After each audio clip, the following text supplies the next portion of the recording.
Myself R.D. Patil. I am going to teach you the subject fluid mechanics. The subject is also called as course. Course code of fluid mechanics is MEL 204. Course content for fluid mechanics is Unit 1 fluid properties and fluid statics, Unit 2 fluid kinematics, Unit 3 is fluid dynamics, Unit 4 is laminar flow and pipe flow, Unit 5 boundary layer theory and dimensional analysis and similitude, Unit 6 forces on immersed bodies and compressible flow. Now there are total 6 topics for fluid mechanics. First 4 topics weightage is 16 marks. Fifth and sixth topic is for 20 marks. First 2 topics are for SE1. Third and fourth topic will be for SE2, and fifth and sixth topics, including first 4 topics, is for semester end exam. Now for fluid mechanics, the exam pattern is CIE for 50 marks and semester end exam is for 50 marks. Fluid mechanics lab is there having a practicals and practical oral examination, that is external practical oral examination. 50 marks term work for practical and 50 marks external oral examination. Now these are the course outcomes for the fluid mechanics. First course outcome will be define or describe various characteristics of fluid mechanics such as fluid properties, flow types, boundary layers, lift and drag, etc. This is first course outcome. Second is formulate and solve variety of simplified problems on fluid mechanics such as venturimeter, boundary layer theory, laminar flow, compressible flow, etc. Third course outcome will be students should be able to understand, apply concepts of mass, momentum and energy conservations to design various systems in fluid mechanics such as pipe systems, aerofoil sections. Fourth course outcome is students should be able to perform experiments individually or in team to find various parameters such as coefficient of discharge of various flow measuring devices, friction factor, flow visualization, Bernoulli's experiment, etc. For fluid mechanics, these are the recommended books. First book is Fluid Mechanics by Frank M. White. Second is Fluid Mechanics by R.K. Bansal. Third one is Fluid Mechanics and Hydraulic Machines by Ramamurthan. Fourth one is Fluid Mechanics and Hydraulic Machines by Moti Seth. Fourth one is Fluid Mechanics and Hydraulic Machinery by R.K. Rajput. You can refer either R.K. Bansal or R.K. Rajput. That is a textbook, and all other books are the reference books for fluid mechanics. Now today we are going to start the first unit, that is fluid properties and fluid statics. Now what is hydraulics? It is a branch of engineering science which deals with the study of water at rest or in motion. In practice, the water is either in rest position or in motion. For example, the water contained in the tank or stored in a dam is the water at rest, and water flowing through the pipe is in motion. So fluid mechanics is a branch of science which deals with the study of behavior of fluid which is either at rest or in motion. Now this fluid mechanics is classified into 3 branches. One is statics, kinematics and dynamics. So first branch of fluid mechanics is called as statics. In this branch of fluid mechanics, we are going to study the behavior of the fluid which is at rest. Now kinematics and dynamics, these are the similar branches of fluid mechanics. The difference between these two is In case of kinematics, we are not considering the forces. In case of dynamics, we are considering the forces. So how you can define the kinematics? So kinematics is a branch of fluid mechanics which deals with the study of behavior of the fluids with considering the forces. And how you can define the dynamics? Sorry, without considering the forces. And dynamics means we are going to study the behavior of the fluid with considering the forces. In case of kinematics, we are going to find the velocity and acceleration of the fluid particle. In case of dynamics, we are going to find the force exerted by the water when it is flowing through the bend or pipe.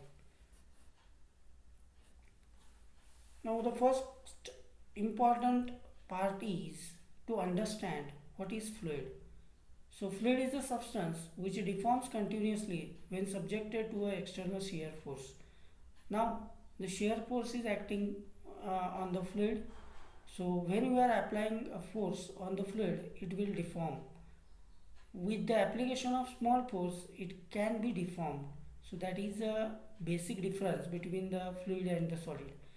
Now how you can differentiate between fluid and solid? According to the shape and size and according to the effect of the force.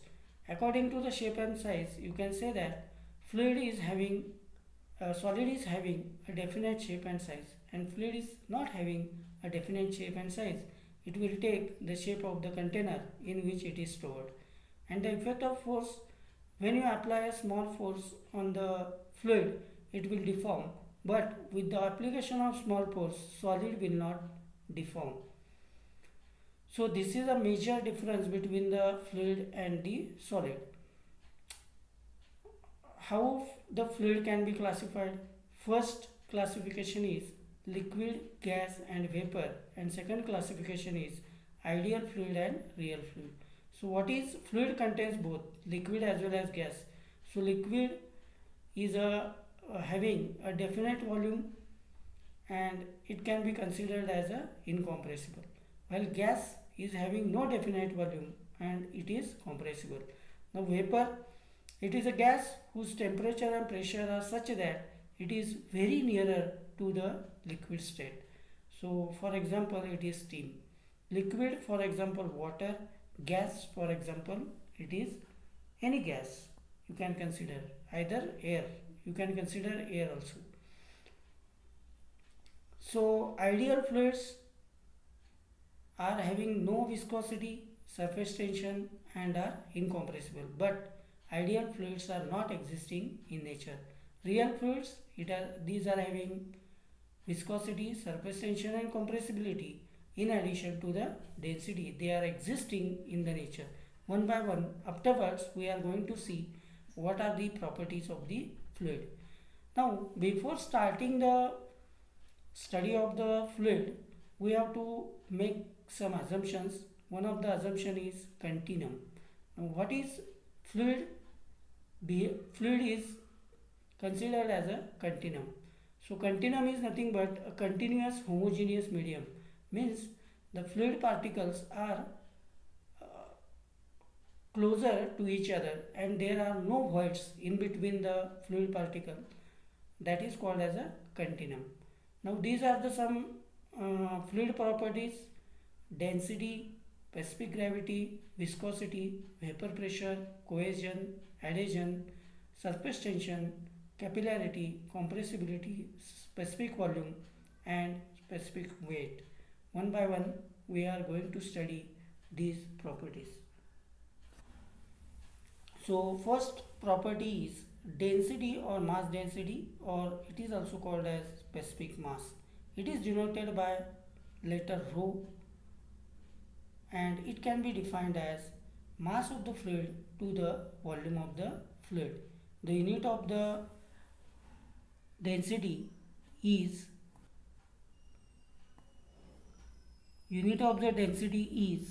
kg per meter cube.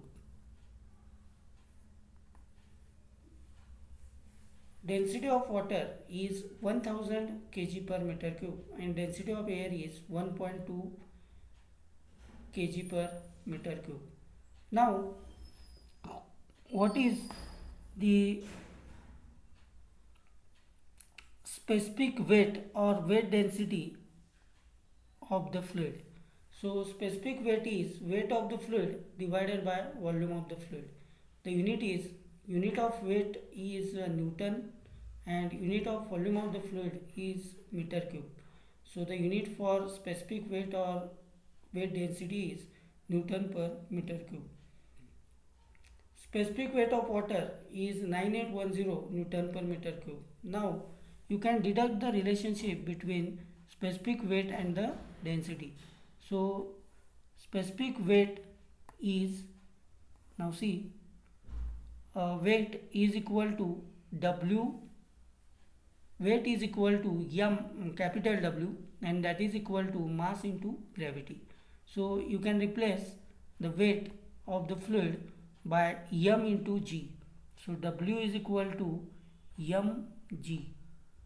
Now m by v is the density, so you can replace m by v by rho. So W is equal to rho g is your final relationship between specific weight and density of the fluid. Next property is specific volume. So specific volume is equal to volume upon mass, that is, you can say volume per unit mass. Now see, density is equal to mass by volume, and volume upon mass is your specific mass, specific volume. So specific volume is equal to 1 by rho. Now the next property is specific gravity. It is denoted by small s. It is also called as relative density, RD.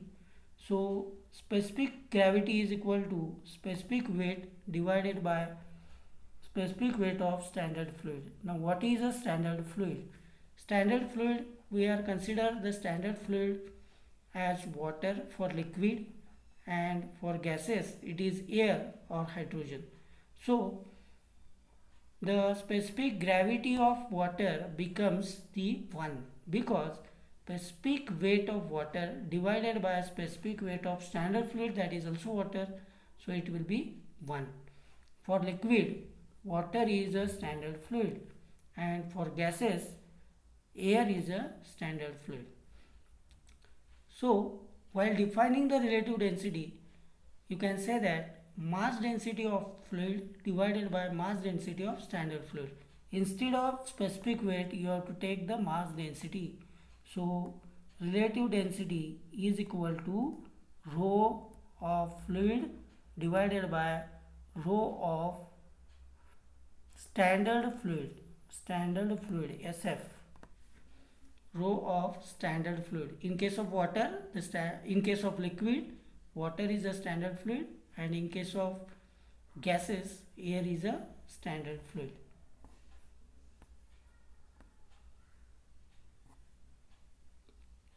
Now we have seen, one is density, another is specific weight, next is specific volume, and specific gravity of the fluid. Now we are going to solve one example. Calculate the specific weight, specific mass, that is nothing but mass upon volume, that is density, and specific volume and specific gravity of liquid, having volume is given, so that is 6 meter cube, and weight of the fluid is given, that is capital W, 44 kilonewton, weight of the liquid. Firstly find out the specific weight. Specific weight is weight by liquid divided by volume of the liquid. So weight of the liquid is 44, volume of the liquid is 6, so that comes out to be 7.333 kilonewton per meter cube. Now specific mass or mass density or only density, rho, is equal to Now in this case you have to use the relation as W is equal to rho g. You have to use the relation W is equal to rho g. So rho is equal to W by g. So W is nothing but, in this case this W is small and that is specific weight. So specific weight into 1000, because you have to convert this kilonewton into Newton. So multiply it by 1000 divided by g, that is 9.81. So finally you are getting the density of the fluid as 747.5 kg per meter cube. Next is specific gravity. Specific gravity is nothing but specific weight of liquid. In this case, either you can use density of liquid or specific weight of the liquid. So specific gravity S is equal to, when you are using density of the liquid, it is called as relative density, and when you are using specific weight of the liquid, it is called as specific gravity. So specific gravity is equal to specific weight of liquid divided by specific weight of water. Now specific weight of the liquid is, in terms of kilonewton per meter cube, it is 7.333 divided by 9.81 is the specific weight of water. Either you can use it in terms of Newton or kilonewton. So 9810 is the specific weight of water in terms of Newton per meter cube. Now in this case it is 9.81, that means kilonewton per meter cube. So 7.33 divided by 9.81, specific gravity of the liquid is 0.747. So once again I will repeat, we have to find specific weight, specific mass, that is density, specific volume and specific gravity of the liquid, whose volume is 6 meter cube and weight of the liquid is 44 kilonewton. Now weight of the liquid is 44. First find specific weight, that is weight upon volume. So weight upon volume, directly you are getting the specific weight in terms of kilonewton per meter cube. You can convert this specific weight into Newton also, because in that case 7.333 into 1000, that will be your in terms of Newton per meter cube. Now specific mass or mass density, that is rho. So rho is equal to W by G, that is W is equal to rho G. So rho is equal to W by G, and finally you are getting the answer as 747.5 kg per meter cube. And for finding out the specific gravity, you can use the relation S is equal to W of liquid, W means specific weight, divided by specific weight of water. Now in this case it is taken in terms of Newton, kilonewton per meter cube. You can take it in terms of Newton per meter cube also, and your answer is 0.47. So we have solved one example. You can try other examples also at home. Now I am giving you one link for the applications of fluid mechanics. Now there are n number of applications for fluid mechanics in day-to-day life. You can see this video and try to understand the different applications in the fluid mechanics. Thank you. If you have any questions, you can ask me, or you can contact me through WhatsApp, or you can share the questions in the chat box also. Thank you.